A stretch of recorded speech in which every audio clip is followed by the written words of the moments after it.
because he was consumed with his conviction, an erroneous conviction that even Mr. White would agree was erroneous, that this was a false idea, he then disputed with Pope Stephen. But the fact remains that Cyprian does teach that, as Giles says, that to him the rock is Peter, and our Lord built his church on Peter. He says this so often, this is Giles that I'm quoting, that no one doubts that it is his view.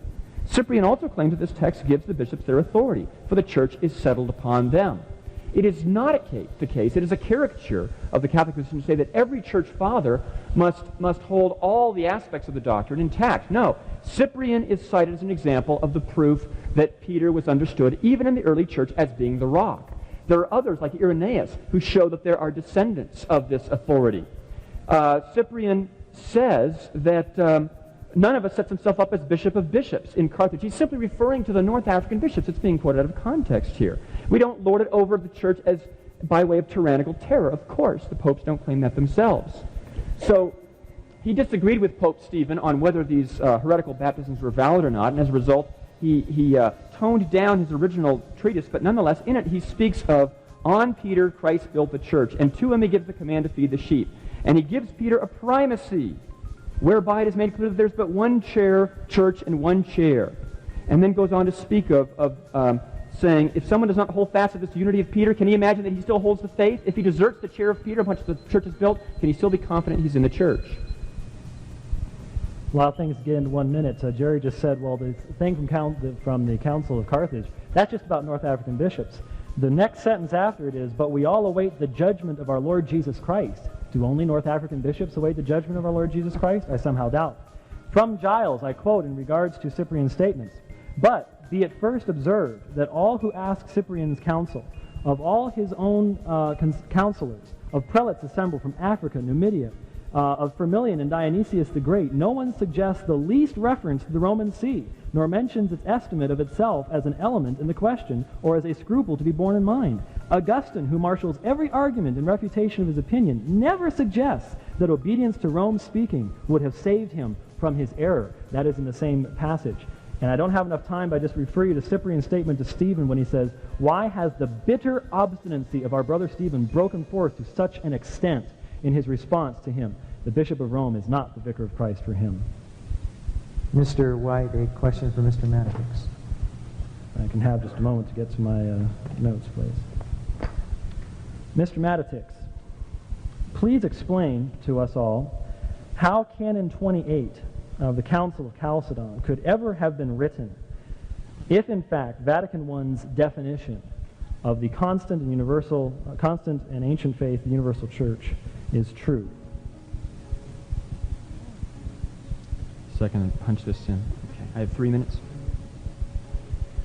Well, once again, we have a misunderstanding on the part of Mr. White, I hope not an intentional one, of what the church means when it speaks of the constant in ancient teaching. Mr. White is blowing that into an absolutized description that every single time you ever have any council write any canon, any bishop write preach any homily, that there must be the exact same identical faith being articulated. That is not what the Catholic Church claims. It has never claimed that. Vatican I, if you read the whole document, does not claim that.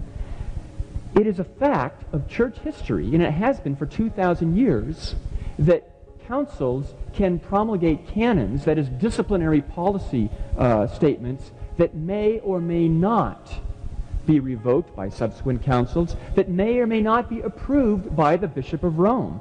In fact, we have several instances in the first 4 centuries where the Bishop of Rome may approve the doctrinal formulations of a particular council, but reject their canons. And the canon which gave Constantinople, for example, a secondary status after Rome, because it was the new Rome politically, was rejected by Leo for that very reason. There's a political reasoning there that's erroneous. No one claims that every single canon of a council, until it is ratified by, no Catholic apologist, I should say, claims that every single canon, until it's ratified by a pope, possesses ipso facto infallibility. The infallibility ultimately flows from the pope. White is assuming an infallibility of the canon and the council per se that does not follow. The same thing is true about the Council of Nicaea. Mr. White shows a similar confusion there on a slightly different version. He says the council's convocation by Constantine proves that the Bishop of Rome didn't have authority to solve the Arian crisis single-handedly. The Pope simply, didn't attend, but he sent two men. He sent two priests. Well, if you look at the history of the Council of Nicaea, you see that these legates were sent to observe and superintend the process, to report back to Rome, and if in fact the findings of Nicaea were acceptable to Rome, then and only then does it become an ecumenical council that is binding upon the whole church. The fact of the matter is the original historical situation is that the Council of Nicaea was only to deal with a more localized Eastern crisis, and that is why none of the Western churches went, not simply Rome. But it's interesting that Rome alone sends two papal legates to exercise his authority on their behalf. The very fact that the council was convoked doesn't prove that the bishop didn't have the power to single-handedly solve the crisis. Mr. White, let me ask you, I mean, is that a logical way of reasoning? Could you argue that, Vatican II proves that Catholics don't believe today that John the 23rd has any papal authority today, because otherwise he wouldn't have called the Second Vatican Council. He would have simply unilaterally issued an encyclical and addressed all these issues himself. No, you can't reason that way, folks. It's not fair to reason that way today, and it's not fair for Mr. White to reason that way about the Council of Nicaea. First of all, you'll note that there is no explanation for the 28th canon. It's just said, well, it's wrong, it's not infallible. And so, in other words, anything that disagrees with the Roman position is simply dismissed. That is how Rome has done it down through the years, once she developed her claims long down the road that did not have any support in the early church. And yet, the Quinisex Council does confirm these canons, and even the Council of Florence, which Jerry accepts, utilizes the same order in regards to Constantinople.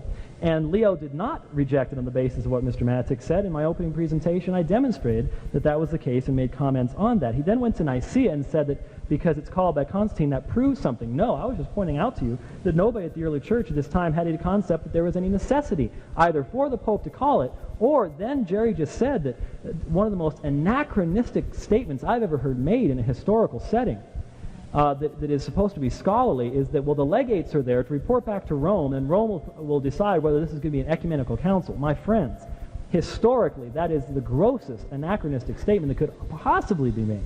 No one at this time dreamed, and I would challenge Mr. Mattick, show us a single shred of evidence from that time period that the rest of the church believed that the decrees of Nicaea were going to have to go to Rome and get the approval of the Bishop of Rome before that council become an ecumenical council. There is nothing in the historical records, and I don't know of a single scholar that is dealing with the patristic sources who would even begin to suggest that that's the case. That is something, again, that develops way down the road and has no support in the early fathers as we read them today. I would challenge Mr. Mattick to show us that that is